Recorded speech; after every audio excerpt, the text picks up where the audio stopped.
पूनम शंकराच्या चर्चासत्रामध्ये आपलं सर्वांचं स्वागत करते।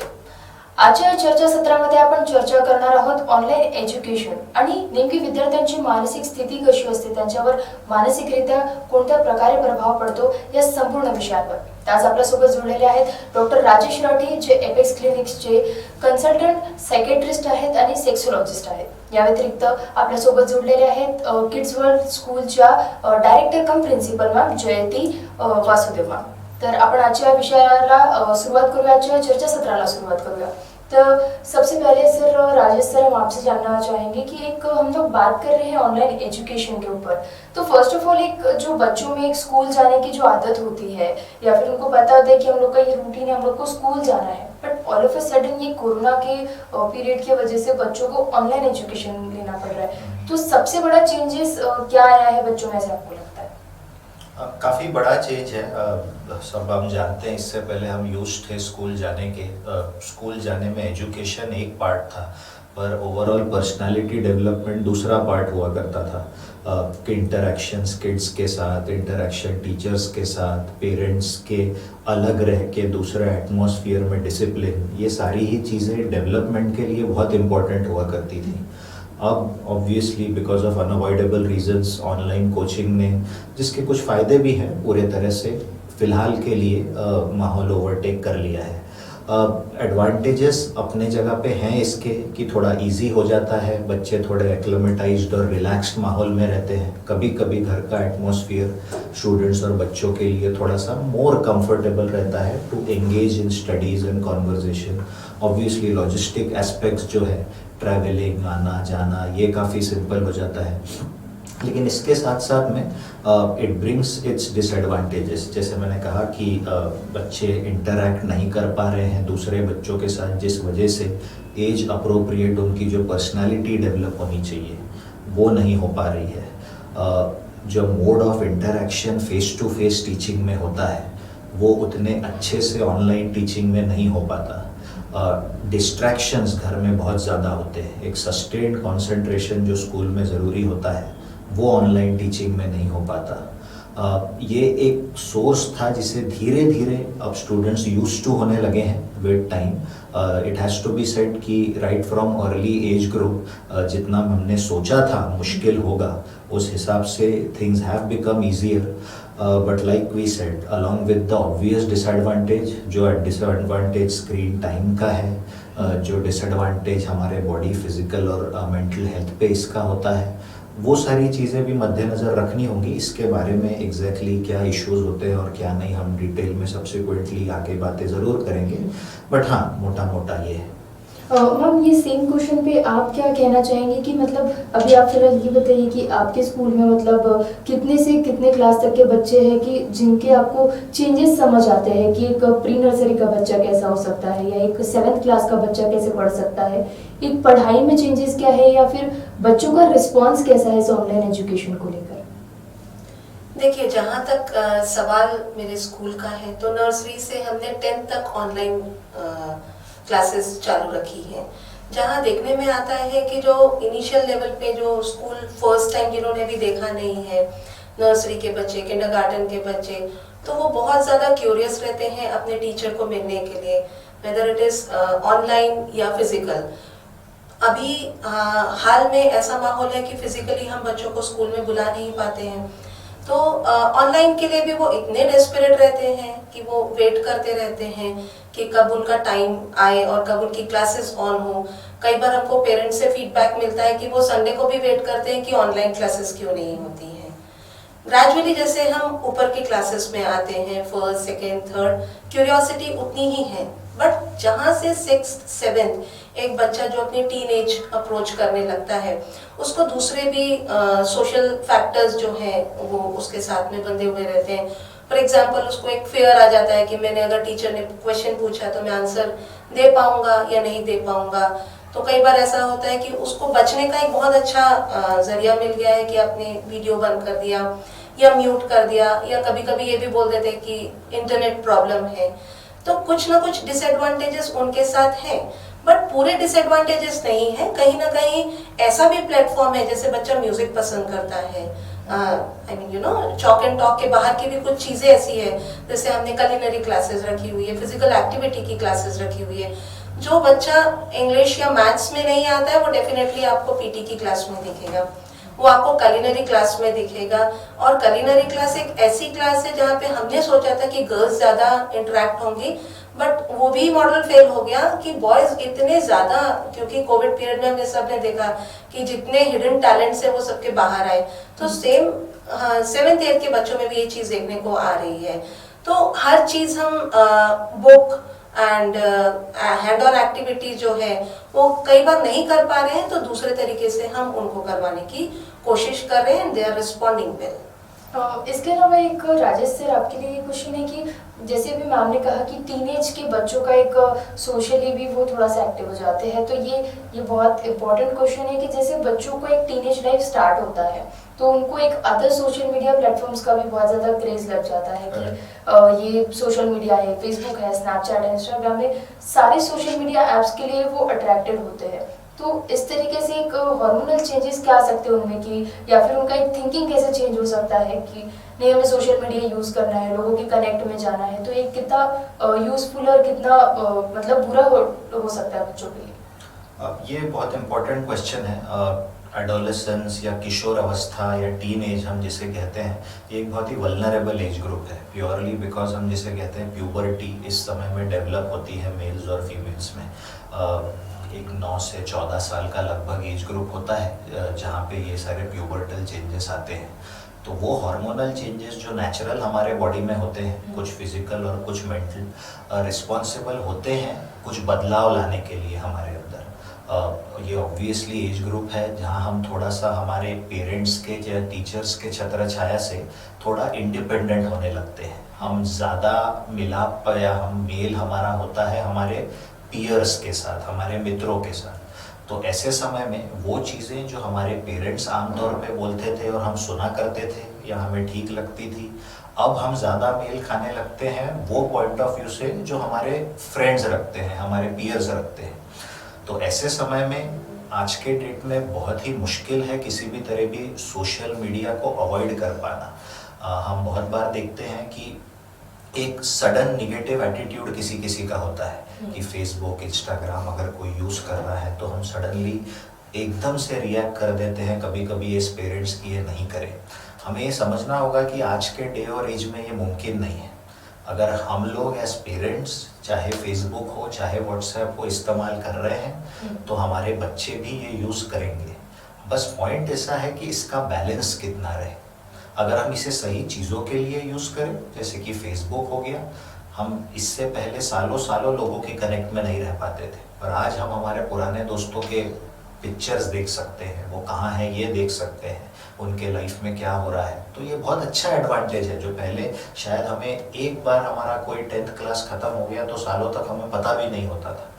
ये बहुत सारे एडवांटेज हैं, लेकिन धीरे धीरे आज के ट्रेंड में ये एडिक्शन की ओर बढ़ने लगा है। ये इसका यूज़, इसका आवर्स ऑफ यूज़ बहुत बढ़ने लगा है। इसका कंटेंट जो है वो फिल्टर नहीं रहने के वजह से ये अपने साथ अपने डिसएडवांटेजेस भी लाता है। डिसएडवांटेज ये है ऑब्वियस इस पे कि जब इसका यूज़ बहुत बढ़ जाए हम हमारे नेचुरल रिस्पॉन्सिबिलिटीज़ जो है उससे दूर होने लगते हैं। हमारे बिहेवियर में कुछ ऐसे बदलाव आते हैं, कुछ जो किशोर अवस्था या एडोलेसेंस या प्यूबर्टी के वजह से भी है, और कुछ जो ये एक्सेसिव स्क्रीन टाइम के वजह से है। तो हमारे डायग्नोस्टिक मैनुअल्स में आप देखें तो आजकल इंटरनेट एडिक्शन एक डिसऑर्डर पाया गया है। वो इसीलिए पाया गया है कि जहाँ इस पे इतनी रिसर्च हुई है, ये देखा गया है कि इसके ज़्यादा यूज़ से कुछ ऐसे बदलाव बॉडी में होते हैं जो कि हमारे लिए हानिकारक होते हैं मानसिक और शारीरिक रूप में। तो इनका एक्सेसिव यूज़, चाहे फेसबुक हो, इंस्टाग्राम हो, कभी कभी कुछ ऐसी और हमें ले जाता है, कुछ ऐसे गलत आदतों में हमें ले जाता है। क्योंकि आप देखते हैं हम मूवी में ग्लैमर करते हैं, चाहे वो स्मोकिंग हो, सिगरेट हो, ये हो, लोग पिक्चर डालते हैं, हम उनसे इन्फ्लुएंस होते हैं। तो ये गलत आदतों की ओर ले जाना, ज़्यादा स्क्रीन टाइम के वजह से मानसिक बीमारियां होना, ये सब मुमकिन है ऐसे टाइम में। एक वैजयती मैम, मेरी आपके लिए क्वेश्चन है कि जैसे अभी सर ने कहा कि सोशल मीडिया के एडवांटेजेस प्लस डिसएडवांटेजेस भी बहुत सारे हैं, बट अभी अगर करंट सिचुएशन और करंट जनरेशन देखते हैं तो एक 5-5, 6-6 साल के बच्चों के इंस्टाग्राम पे अकाउंट्स होते हैं, वो लोग रील्स बनाते हैं। तो कभी मतलब स्कूल एडमिनिस्ट्रेशन को ऐसे सिचुएशंस हैंडल करना पड़ता है क्या कि जहाँ पर बच्चा एक रील बनाने के लिए रेडी है बट बच्चे को ऑनलाइन क्लासेस करने के लिए वो अपने पेरेंट्स के साथ में लड़ ले रहे हैं या आर्गुमेंट्स हो जा रही है उनकी, ऐसी कुछ सिचुएशन आपके कान तक आई है क्या? फिर कोई पेरेंट ने आपको आके कन्वे की है क्या? ये सिचुएशंस आती रहती हैं। हम सब वेल वर्स्ड हैं इस बात से कि फेसबुक, इंस्टाग्राम ये हमारे पार्ट ऑफ डेली लाइफ बन चुका है। जहां हम पेरेंट्स या टीचर्स के अकाउंट्स होते हैं तो बच्चे भी डेफिनेटली वो बनाने की कोशिश करते हैं, क्योंकि उनकी हैबिट है वो वही इमिटेट करेंगे जो एक टीचर कर रही है या घर पे पेरेंट्स कर रहे हैं। बट उनको ये समझाना कहीं ना कहीं डिफिकल्ट हो जाता है, इम्पॉसिबल नहीं, कि रियल लाइफ और रियल लाइफ में एक डिफरेंस है। वो डिफरेंस समझना और समझाना ये एज अ टीचर और पेरेंट्स का इक्वली कंट्रीब्यूशन रहता है।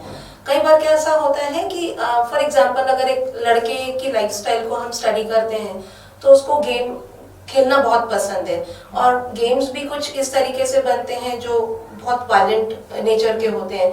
तो कहीं ना कहीं उसकी जो एक्टिविटी है वो आपको ऑनलाइन या फिजिकली वो स्कूल में आ रहा है, तब आप समझ सकते हैं कि कहीं ना कहीं ये बच्चा कोई ना कोई ऐसे गेम की तरफ ग्रैब हो चुका है जहाँ इसको ये समझ में नहीं आ रहा है कि जैसे मारधाड़ हो गया, उसको ये समझ में नहीं आ रहा है कि मुझे कहाँ मारना है, मुझे किसके साथ फ्रेंडली रहना है।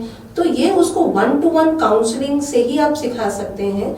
एंड डेफिनेटली इसमें हमको पेरेंट की हेल्प बहुत ज्यादा लगती है, और वो भी ऐसा पेरेंट जो रिएक्ट ना करते हुए रिस्पॉन्ड करे, वो उस बच्चे की तरफ एम्पैथी रखे, ये समझे कि हमारी भी कभी वो उम्र आई होगी, शायद हमारे जमाने में वो गेम्स नहीं हुआ करते थे बट कुछ कुछ ना कुछ चीजें हमारे तरफ थी जहाँ पे हम डाइवर्ट होते थे। अगर पेरेंट टीचर साथ में मिलके काम करें तो डेफिनेटली हम बच्चों को ये डिफरेंस रियल लाइफ और रियल लाइफ के बीच में बता सकते हैं।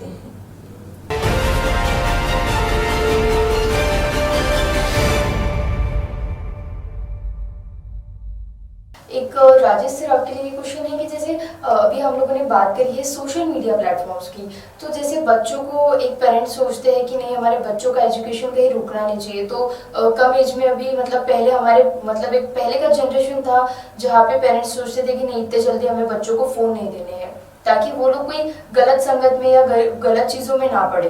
बट आज सिचुएशन ऐसा है कि कम एज में एंड्रॉइड फोन्स बच्चों को मिल जा रहे हैं प्राइवेसी पर्पज से। फिर पेरेंट्स भी सोचते हैं कि नहीं एक बच्चों के साथ हम फ्रेंडली बिहेवियर रखेंगे तो बच्चे भी हमारे साथ में वैसे ही रहेंगे।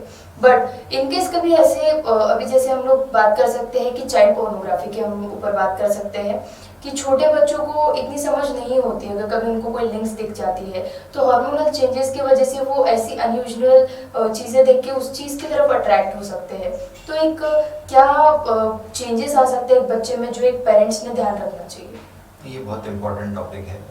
जैसे पहले थोड़ा सा समय लूँगा इस पे। पहले थोड़ा सा मेंशन करना चाहूँगा कि फ़ोन देना पेरेंट्स का डिसीजन ये इम्पोर्टेंट है आज के डेट में, लेकिन उसका कारण क्या है ज़रूरी है। जैसे हम हमारे किड्स को थोड़ा ओपन रखना चाहें, जो सोसाइटी में चल रहा है उससे अवगत रखना चाहें, ये ठीक है, पर कभी कभी आज के डेट में हम ये चीज़ें करते हैं हमारी रिस्पॉन्सिबिलिटी से हटने के लिए।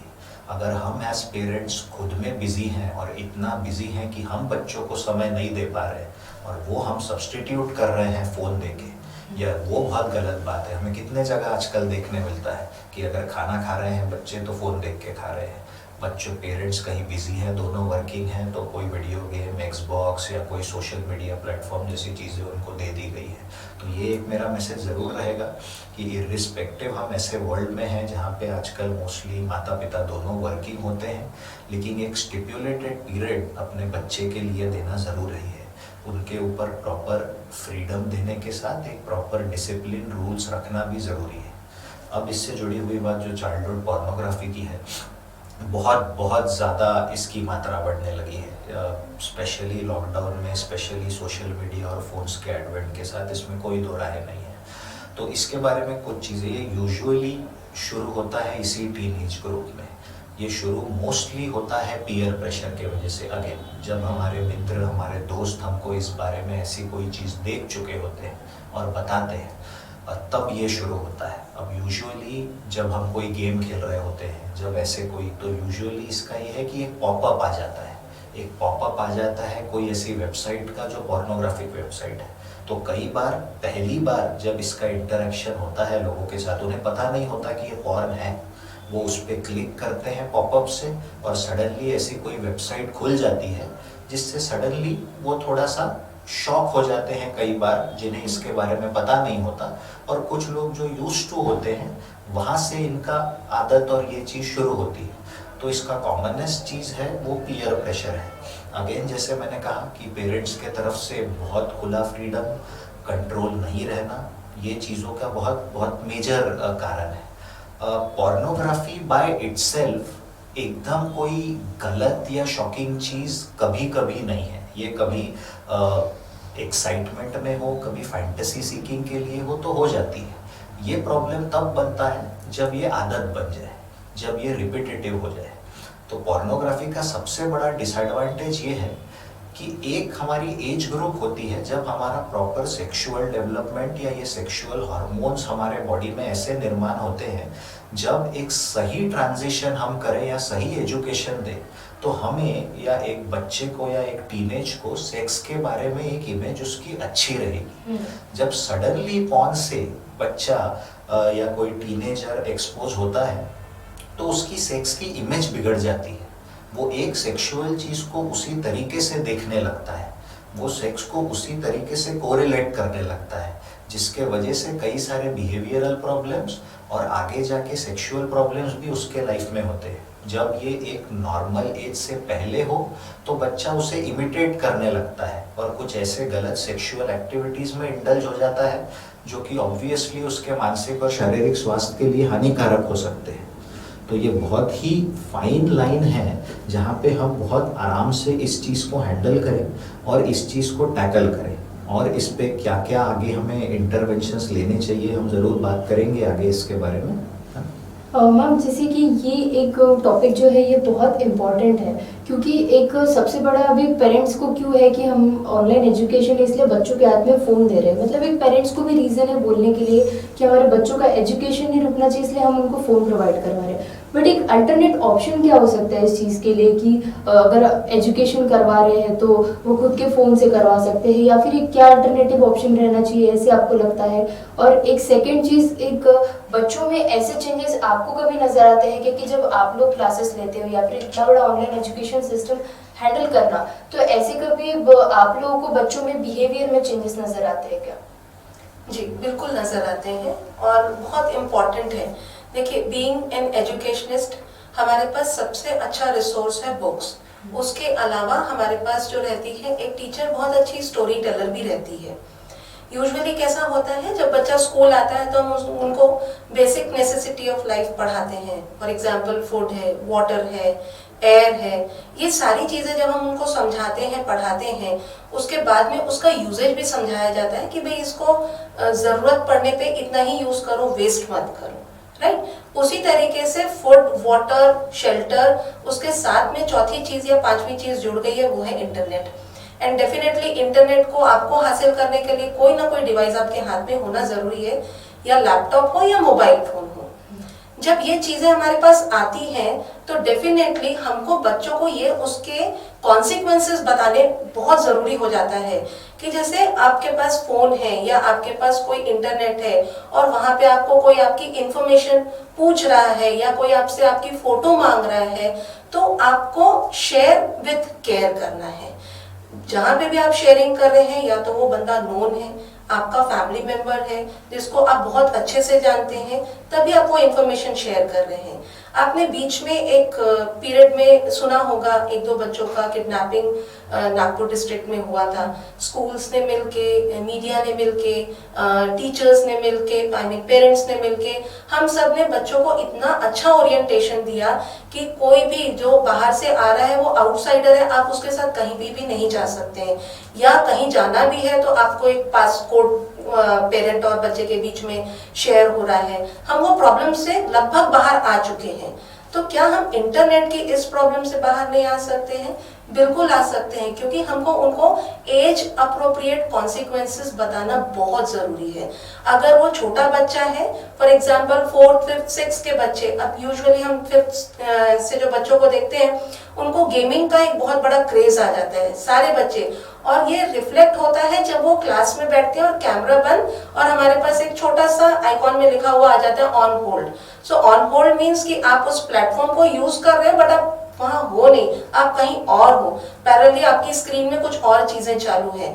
तो जब ये चीज चालू होती है तो हम पेरेंट्स को बुलाते हैं और वॉच रखने को बोलते हैं। वॉच रखने का मतलब ये नहीं कि you have to be very strict with the child, but आपको अगेन वो कम्युनिकेशन सिस्टम को इतना स्ट्रांग बनाना है कि अगर वो गेम खेल रहा है, कल को वो पैसे डिमांड कर सकता है, जहां से जो भी तरीके से बच्चा गेम खेल रहा है, आपको उसके ऊपर कितना होल्ड रखना है ताकि वो बच्चा एज अ फ्रेंडली अपने पेरेंट्स को ये बता सके कि नहीं, मुझे ये गेम अच्छा लगता है और मैं आपके सुपरविजन में खेलना चाहूंगा, so no harm in that. So इस तरीके से हम अगर ऑल इन ऑल स्टोरी की अगर उसको एक अच्छी मॉरल स्टोरी के फॉर्म में जैसे हम पहले वैल्यू एजुकेशन दिया करते थे, तो वैल्यू एजुकेशन में आपको याद होगा कि हर चीज में हम एक वैल्यूज डालते थे बच्चों को कि be honest, be trustworthy, be polite. तो उसी तरीके से हम उस एक स्टोरी को पकड़ के उसके कॉन्सिक्वेंसेस खराब हो सकते हैं, ये उन तक पहुंचाना बहुत जरूरी है।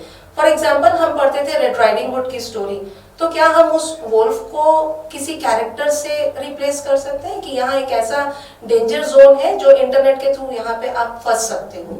तो उस तरीके से हमको बच्चों को स्टोरीज के, पोएम्स के थ्रू उनको गाइड करना बहुत जरूरी है, age appropriate consequences and information देके।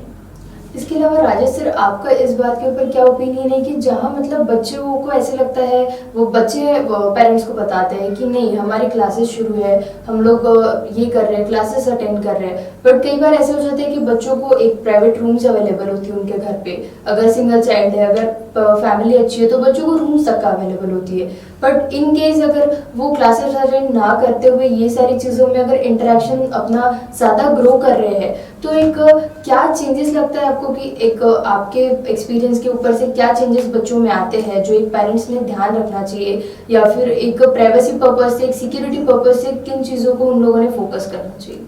ये भी काफ़ी अच्छा और वैलिड क्वेश्चन है। वार्निंग साइंस बहुत इम्पॉर्टेंट है। आपको कुछ साइंस डेफिनेटली मिलेंगे जिससे आपको अंदाज़ा होगा कि शायद आपका किड कोई गलत राह पे है, या इधर पोर्नोग्राफी जैसे हम मेजर इसके बारे में बात कर रहे हैं, या किसी और इस पे इसमें कुछ बेसिक साइंस है। अगर सडनली सबसे पहले आपको पता चलने लगे कि आपका बच्चा बहुत अलग रहने लगा है, बहुत अकेले रहने लगा है, पहले अगर वो इंटरैक्टिव था और आजकल बहुत अलूफ रहने लगा है, तो that may be one of the science कि वो कोई ऐसे चीज़ों में इंडल्ज कर रहा है। दूसरा साइन है उसका change in behaviour patterns, change in sleep patterns, change in appetite patterns, change in mood patterns. अगर आप सडन ये नोटिस करते हैं कि चेंज आया है, तो हो सकता है कुछ ऐसी चीज़ों का प्रभाव जो वो देख रहा है उसके मानसिकता पे पड़ा है, जिससे ये सडन चेंजेस आ रहे हैं। तो इसके बारे में हमें ऑब्जर्व करते रहना बहुत ज़रूरी है। तीसरा है, अगर वो ज़्यादा उत्सुकता दिखा रहा है अपने सेक्सुअल टॉपिक से पर्टिकुलरली, चाहे वो आपके सामने हो, इसके बारे में बहुत सारे सवाल पूछना हो, अगर आप ओपन हैं उससे, तो अगर वो उत्सुकता बहुत ज़्यादा दिखाने लगा है, तो ये one of the science again है। तीसरा, जब हम फ़ोन मॉनिटर करते हैं, अगर ये सेक्सुअल साइट्स के पॉपअप बार बार आने लग रहे हैं, ये एक निशानी है कि ऑब्वियसली वो साइट बंदा ज़्यादा देख रहा है, इसलिए उसके नोटिफिकेशन ज़्यादा आ रहे हैं। तो ये कुछ बेसिक साइंस हैं जो पेरेंट्स मॉनिटर कर सकते हैं, जिससे हमें पता चले कि बच्चा कोई ऐसी एक्टिविटी में इंडल्ज हो रहा है। मैं फिर रिपीट करता हूँ, इसे बहुत सेंसिटिवली हैंडल करना ज़रूरी है। ये चीज़ ऐसी है, जैसे कि मैंने कहा कि सेक्स बाय इटसेल्फ एक नॉर्मल चीज़ है, एक प्रॉपर डेवलपमेंटल चीज़ है। जब एक प्रॉपर डेवलपमेंटल फेज में अब इसके बारे में by school and by parents इन्हें एजुकेट करते हैं, तो बच्चा उस सेक्सुअलिटी को अच्छे से लेता है, वो उसके पर्सनालिटी डेवलपमेंट का एक पार्ट बनता है, और वो सेक्स की जो इमेज है इन द लॉन्ग रन वो अच्छी रखता है। लेकिन वहीं पे अगर बच्चा पॉर्न से सेक्स को कनेक्ट करने लगे, वहीं पे बच्चा समझने लगे कि वो चीज़ है जो सेक्स होती है, तो आगे जाके हमारे पार्टनर से भी वो वही एक्सपेक्ट करता है, आगे जाके उसका image related to sexual life वैसे ही हो जाता है। और बिकॉज ऑफ एडिक्टिव बिहेवियर्स, जिसे हम कहते हैं निग्लेक्ट ऑफ अल्टरनेटिव प्लेजर्स, कि जो इम्पॉर्टेंट बाकी प्लेजर है, परिवार में समय बिताना, घर के थोड़े काम और रिस्पॉन्सिबिलिटी, इससे दूर होके उन्हीं चीज़ों से पेशेंट्स को सेटिस्फैक्शन मिलने लगता है। ये एडिक्शन वर्ड इस चीज़ के लिए इसीलिए यूज हुआ है कि हम जैसे कोई नशे का एडिक्शन होता है हमें शराब का, इसका, तो उसमें जो चेंजेस पाए जाते हैं, जैसे कि शराब का एडिक्शन हम बोलते हैं जब आदमी नॉर्मल से बहुत ज़्यादा शराब पीने लगे, जब आदमी हमारे फैमिली को निग्लेक्ट करने लगे, जब शराब के वजह से हमारे शरीर में कोई नुकसान होने लगे। इसी तरह के बदलाव इंटरनेट यूज में पाए जाते हैं। इंटरनेट यूज अलग अलग तरह के, कहीं एक्सेसिव गेमिंग जैसे मैडम ने कहा, कहीं पोर्नोग्राफी, या इस तरह की कहीं एक्सेसिव शॉपिंग, लेकिन बेसिकली एक्सेसिव स्क्रीन टाइम। इसीलिए ये एडिक्टिव डिसऑर्डर्स में इसका क्लासिफिकेशन होता है। तो ये जैसे मैंने कहा बहुत सेंसिटिव टॉपिक है, इसे बहुत सेंसिटिवली हैंडल करना ज़रूरी है। कुछ चीज़ एज पेरेंट्स मैं कहना चाहूँगा यहाँ 2-3 चीज़ में जो बहुत इम्पॉर्टेंट है इसे हैंडल करने में।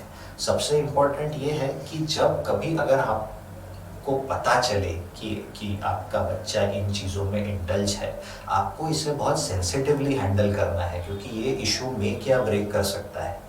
आप अगर उसे शेमफुल फील कराएं, आप अगर उसे गिल्टी फील कराएं, आप अगर उसे बोले कि नहीं आपने ये नहीं करना था, ये बहुत गलत हुआ, तो उस पर अच्छा प्रभाव नहीं पड़ेगा। एट द सेम टाइम आप उसे इग्नोर कर दें कि चलो बच्चा है एक बार कर दिया, वो भी ठीक नहीं है। इस इशू में अगर आपको इसके बारे में पता चले तो सेंसिटिवली बच्चे को ओपनली एज अ फ्रेंड बात करना, उसके बारे में पूछना।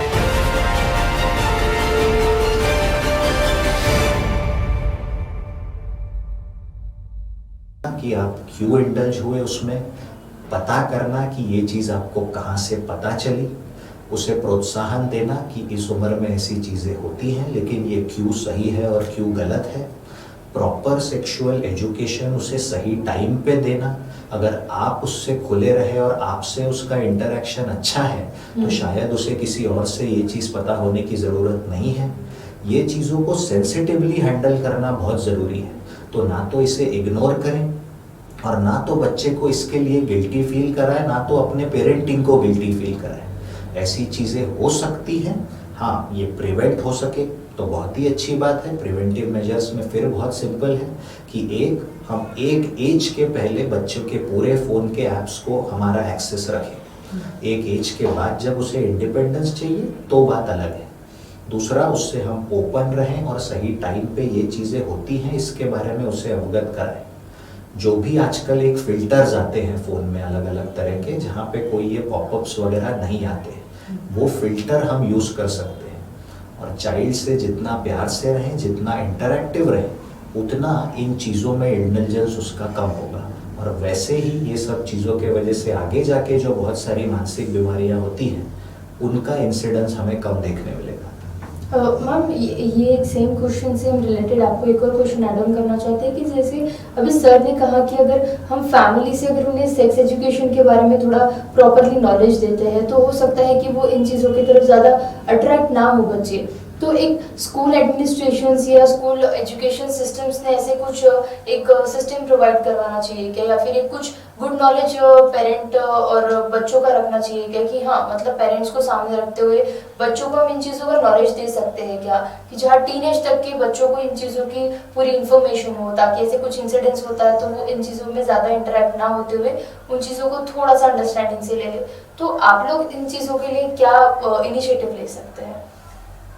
देखिए, एज पर करिकुलम जब बच्चों को बुक्स आती हैं तो उसमें एक बायोलॉजी में चैप्टर ही होता है जहाँ पे उनको मे बी प्रिलिमिनरी लेवल की सेक्स एजुकेशन प्रोवाइड की जाती है।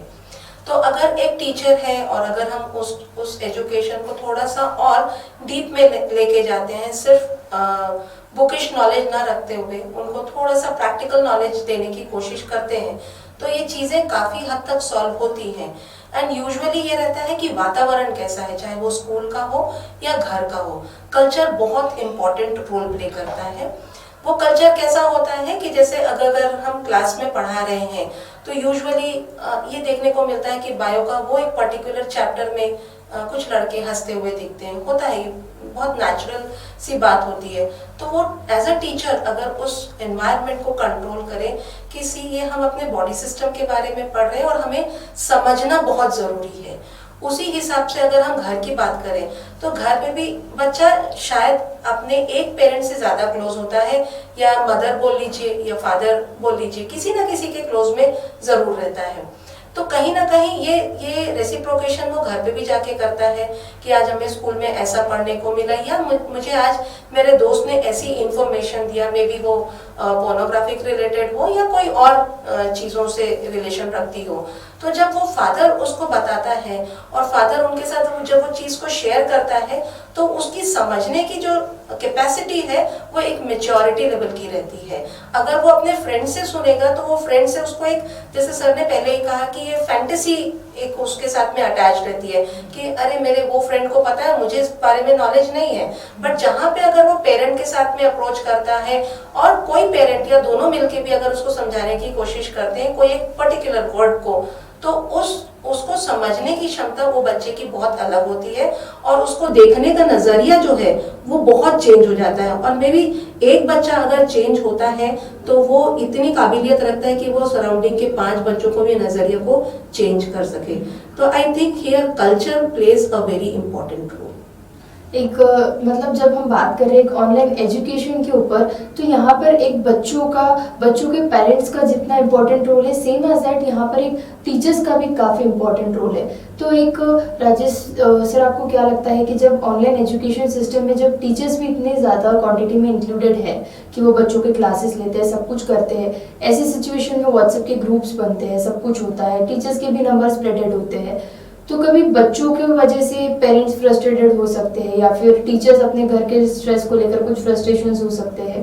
तो टीचर्स को इस एजुकेशन सिस्टम के एडवांटेजेस क्या है, डिसएडवांटेजेस क्या है एज पर योर ओपिनियन? आप टीचर्स के लिए एडवांटेज पूछ रहे हैं?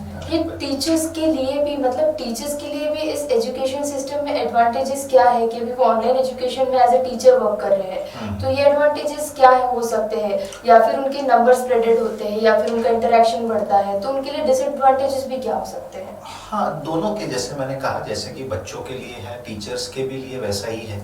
एडवांटेजेस ऑब्वियसली हैं। बीइंग एन एडल्ट, एक टीचर की अपनी खुद की फैमिली है, तो उसको अगर घर के रिस्पॉन्सिबिलिटीज और बाहर के रिस्पॉन्सिबिलिटीज मैनेज करना डेफिनेटली घर पे ऑनलाइन क्लासेस के वजह से इजी हो जाता है, क्योंकि बहुत सारा लॉजिस्टिकली ट्रैवलिंग का टाइम, यहाँ आने जाने का टाइम, रेडी होने का टाइम जो ज़्यादा लगेगा वो बच जाता है।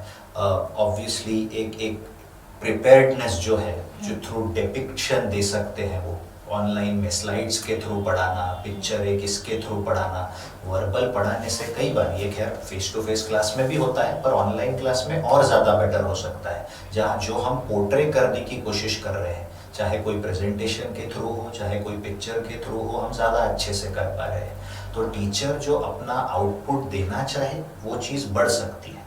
डिसएडवांटेज अगेन ऑब्वियस है कि क्योंकि एक टीचर बहुत अच्छा, जैसे मैडम ने कहा, स्टोरी टेलर भी होता है, और एक स्टूडेंट के लिए एक to look up to next father या मदर फिगर होता है, पेरेंट फिगर होता है, वो ह्यूमन टच नहीं हो पाता ऑनलाइन इंटरेक्शन में।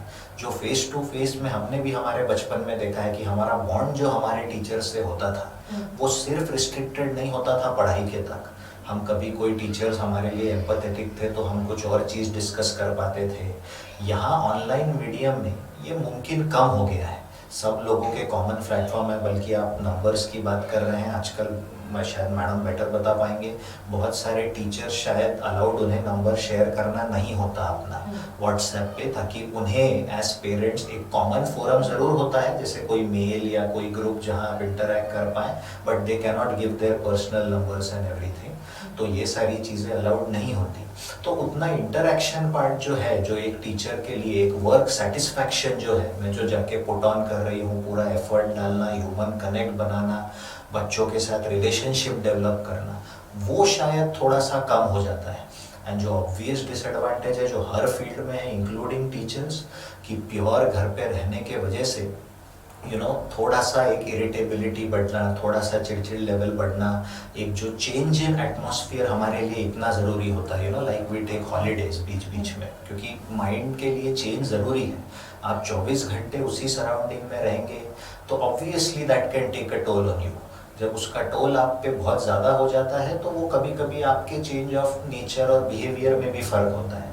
तो इस तरह की चीज़ें हैं जिससे टीचर्स भी सफ़र करते हैं।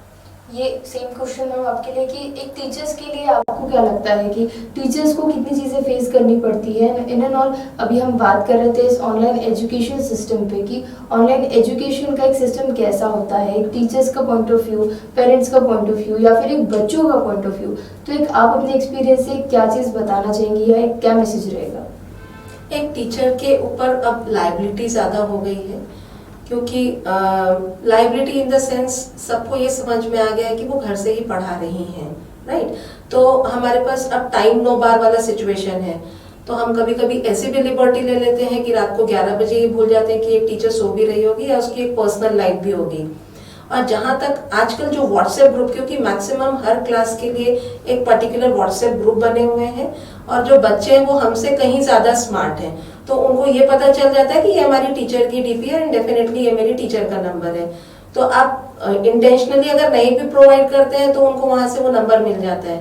बट उसका एडवांटेज ऐसा है कि कई बार वो बच्चे के दिल में क्या है, फॉर एग्जाम्पल एक छोटा सा प्रोजेक्ट भी बनाया है और उसको कहीं ना कहीं से एक अप्रिसिएशन चाहिए, जो word of appreciation teacher class में बोल के या उसकी पीठ पे पैट करके बताती थी कि नहीं you have done a marvellous work, तो वो अब मिसिंग फैक्टर है और वो बच्चे की लाइफ में बहुत बड़ा मिस्ड आउट फैक्टर है। तो वो करने के लिए, वो अपने आप को खुश रखने के लिए या अपने आप को सेटिस्फाई करने के लिए डेफिनेटली वो एक टीचर को भेजेगा और पूछेगा कि ma'am how is my project, कैसा बना है मेरा प्रोजेक्ट। सो डेफिनेटली टीचर उनको रिवर्ट करेगी कि नहीं बहुत अच्छा बना है, बहुत अच्छा करना है। तो वो एक तरीके से उसके लिए एक मोटिवेशन हो जाता है कि आने वाले दिनों में भी वो पढ़ाई अच्छी कर सके। बट ये मैं कहीं से नहीं बोल सकती हूँ कि टीचर के जो वर्क है वो कर्टेल हो गए हैं या कम हो गए हैं, या अब क्योंकि वो स्कूल नहीं आ रही है तो उनका जो जॉब है, जो भी उनका नेचर ऑफ वर्क हुआ करता था वो कई हद तक कम हो गया है। हाँ, कम्यूटिंग पार्ट जो है वो कम हो गया है, वो जो कम्यूट करती थी स्कूल में वो कम हो गया है, वो घर पे रह के ही पढ़ा रही है।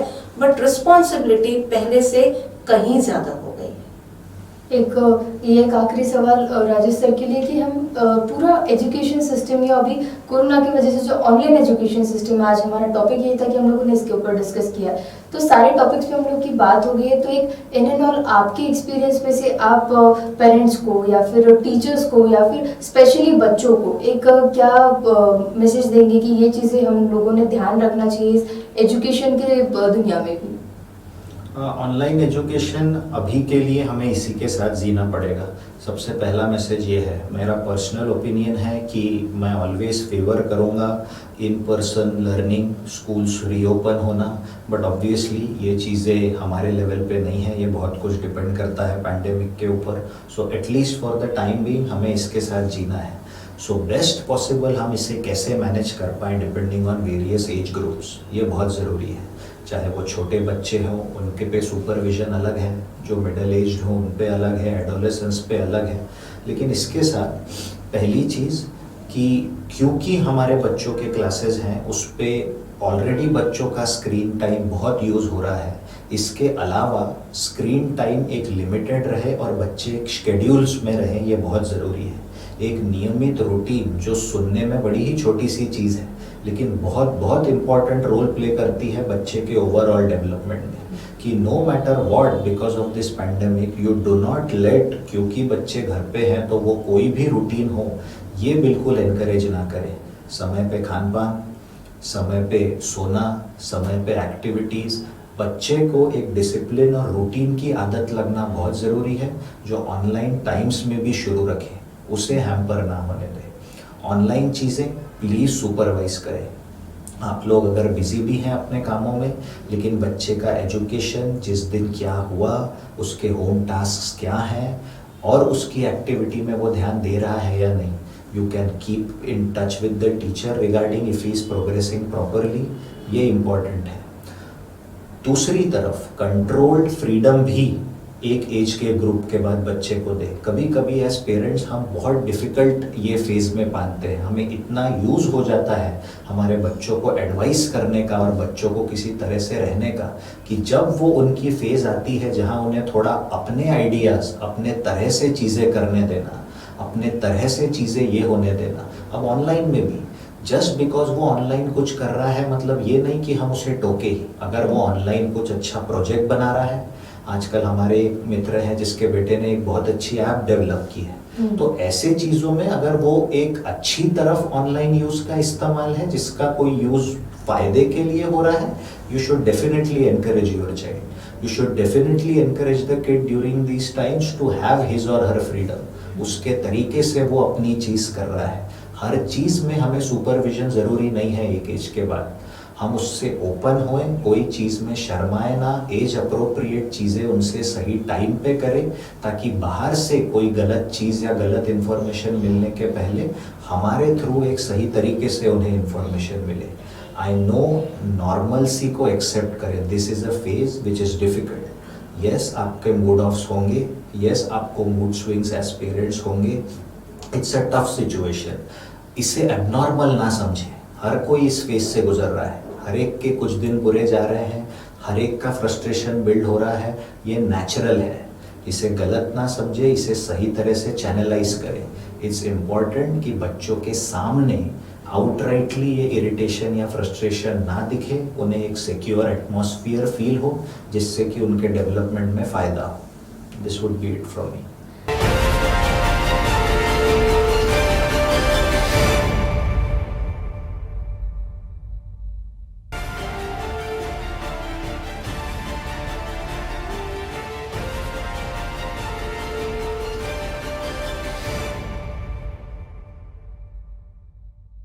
मेरी डॉटर अभी 10th क्लास में है और अभी आप देखें अभी ऑनलाइन सब क्लासेस हो गई है, तो we have to take precaution. हम लोग को प्रिकॉशन ये लेना पड़ता है कि वो ऐप क्या डाउनलोड कर रहे हैं और किस चीज़ को देख रहे हैं. तो जो भी ऐप डाउनलोड करते हैं हम लोग खुद ही डाउनलोड कर लेते हैं, उसको चेक करते हैं कि क्या डाउनलोड चल रहा है. दूसरा है फाइनेंशियल ट्रांजेक्शंस हम लोग वो ऐप में रखते ही नहीं हैं.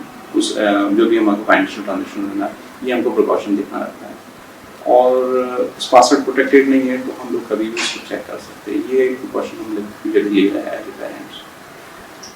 और अगर जो भी अगर सोशल नेटवर्किंग साइट पर भी है तो हम उनको फ्रेंड रिक्वेस्ट करके ऐड कर लेते हैं. तो एज ए फ्रेंड वो क्या पोस्ट कर रहे हैं वो भी हमको नोटिफिकेशन को पता लग जाता है. ये हमारा प्रिकॉशन होता है. और इट्स वेरी डिफिकल्ट, मतलब कंटिन्यूस ऑनलाइन रहना भी डिफिकल्ट. तो बच्चों को समझाते हैं कि बेटा बैक पेन होता है, थोड़ा सा रिलैक्स हो, आप क्यों रहेंगे, थोड़ी देर देते ही नहीं. और दूसरी एक्टिविटी में ऑप्शंस देते हैं उनको कि ये अगर आपको नहीं चाहिए तो हम आपको ये करके देंगे.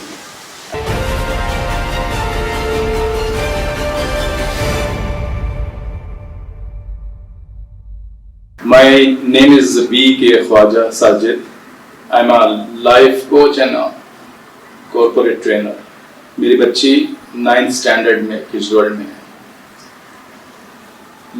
Online education, online learning is now part of your life. तो बच्चों को स्पेशली उस एज के 7-8 साल से लेकर तो 14-15 साल की एज के रेंज में बच्चों को ऑनलाइन एक्सपोजर को कंट्रोल करना इज एन इम्पॉसिबल टास्क. लेकिन उनको छोड़ा भी नहीं जा सकता क्योंकि बच्चों का एक्सपोजर जो होता है वो इतना डेलिकेट होता है कि अगर उनको ज्यादा पॉलिसिंग या ज्यादा कंट्रोल करें तो चाइल्ड और पेरेंट के बीच की ट्रस्ट पे अफेक्ट पड़ता है. तो वो ना करें तो बच्चे को ये समझ नहीं आता है. ये जो फिनोमेना है ये बहुत ज्यादा सामने इन पिछले 1-1.5 या 2 साल में आया जब ऑनलाइन एजुकेशन शुरू हुई बिकॉज ऑफ कोविड. इस प्लेटफॉर्म पे एक फिनोमेना है called zoom bombing. Zoom bombing में ये होता है और साइबर क्राइम्स तो आज से 40 साल 45 साल पुरानी फिनोमेना है. के नॉवेल्स में हम पढ़ा करते थे कि बैंकिंग में और फिनेंशियल ट्रांजैक्शंस में ये क्राइम्स हुआ करते थे, लेकिन अब माइक्रोसॉफ्ट साइबर इंटेलिजेंस का सर्वे है पिछले सितंबर में जो रिपोर्ट उन्होंने किया था, तो जून 2020 alone has reported 7.7 million malware incidences where pornography streaming by any way of connecting the child to any of the link, email से या किसी लिंक से वो बच्चे को रूट करके वो स्ट्रीम करवाते हैं, जिससे उसकी उस तरफ उसका क्यूरियोसिटी बढ़ता है और वो फिर किसी और वेबसाइट से किसी और लिंक से लेके they get the child to pornography. तो उसमें के 7.7 मिलियन इंसिडेंसेस में से 61% जो है वो education related, online education related incidences है। It is such high incidence because उन लोगों का जो टारगेट है ऑनलाइन लर्निंग या जूम और ये जितने प्लेटफॉर्म है, माइक्रोसॉफ्ट और तीनों चारों जितने पॉपुलर प्लेटफॉर्म्स हैं, उन पे they can reach the child very easily और वहां से वो रीरूट करा के they get into the that is the criminal aspect of life. हम जिस सोसाइटी में रहते हैं, जैसे हमारी अपब्रिंगिंग है, जो सोसाइटी के नॉर्म्स है, उसके हिसाब से इट्स अ क्राइम। और बच्चे पे कि ट्रस्ट को भी गेन करके रहना, उसी को मेंटेन करना और फिर उसको उस तरफ जाने भी ना देना, it's a task for parent. School का इसमें रोल है लेकिन बहुत लिमिटेड। हम इस सोसाइटी में पले बड़े हुए हैं कि स्कूल भेज के हर बुरी चीज को अगर बच्चे के साथ हुआ तो हम ब्लेम करते हैं बहुत इजीली स्कूल को, टीचर्स को। बट इस एनवायरनमेंट में, इन सर्कमस्टेंसेस में पेरेंट्स की एक बहुत बड़ी जिम्मेदारी है जिसको निभाना भी मुश्किल है और छोड़ देना भी आसान नहीं है। तो ये सारे चैलेंजेस को पेरेंट्स को भी उसी सीरियसनेस से डील करना पड़ता है ताकि बच्चे का ट्रस्ट बना रहे और सोसाइटी के नॉर्म्स जो है वो भी मेंटेन करते रहे, बच्चा बिगड़े भी ना और कहीं दूसरे रूट पे ना चले। This is a task in front of parents which to take care.